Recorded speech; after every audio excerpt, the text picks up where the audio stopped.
Hello, my name is Sophia Rouget. I'm a sophomore majoring in elementary education, and throughout taking this special education course, it was super meaningful to me as I also grew up with some learning disabilities and an IEP. It's given me the opportunity to understand special education just not from a personal standpoint, but now through the lens of a future teacher.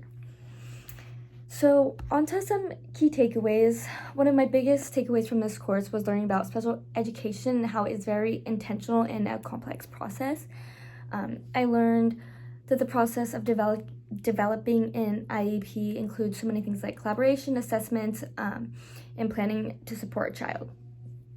I had some basic understanding about IEPs from my own history as a student. However, learning about IDEA and Section 504 has allowed me to see just how critical legal protections are for students with ADHD and other disabilities that may require some type of accommodation even if they aren't eligible for an IEP. When we did our inclusion workshop project on ADHD, I also learned that it is on the responsibility of the school to evaluate students for both IDEA and Section 504 eligibility in order to provide equitable access to education through modifications such as movement breaks, predictable routines, and visual supports that will help keep students focused and support their success. My personal growth throughout this class has been huge.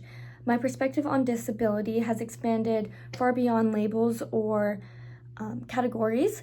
For example, in my Autism Reflection by Dr. Devin Price, his discussion about neurodiversity really changed how I think about behavior, communication, and identity. He talked about masking.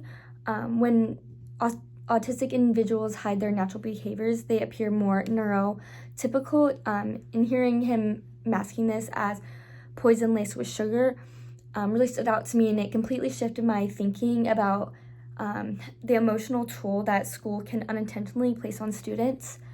And it helped me realize that inclusion is not just about accommodation, it's about validating different ways of thinking and being. That insight will absolutely shape the way I approach my students.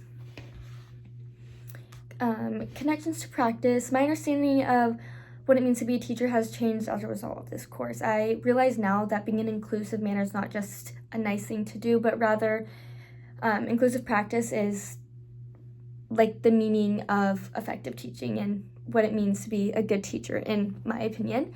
In essence, true inclusivity looks like UDL, differentiated instruction, movement breaks, flexible furniture arrangements, and providing students with varied ways of demonstrating their learning. When we were doing the group project, the inclusion workshop, I was reminded through it that the importance of developing strong connections between educators and students, working together with special education staff, and communicating effectively with families to promote consistent experience for all students in both home and school settings. I can visualize incorporating strategies such as visual schedules, calm down reminders, peer support partners, and structured routines into my classroom immediately. These strategies will support academic achievement and facilitate students' ability to grow in confidence. Overall, this course was very rewarding and beneficial to me. I really enjoyed the mix of research, application to the real world, and personal reflection about what I've learned in this course. Initially, a challenge for me was learning legal terminology, and the process involved providing special education services, but seeing the application through IDEA, 504, and UDL, along with all the evidence-based practices, I gained a better insight on how they all connect and benefit students. All these concepts working together allowed me to develop a much clearer version of what accommodations should be in place for all students. One piece of advice I would give students who are just starting this course would be to keep an open mind, ask questions as you go through the modules, and reflect on what you believe disability to mean and what you believe about it.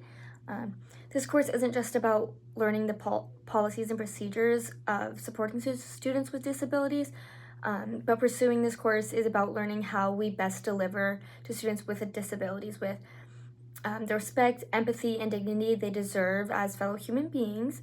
And what you learn in this course will follow you into your future classroom, the way you relate to students, and the concept of what inclusion really means. Thank you so much for listening to this, and I had a great semester.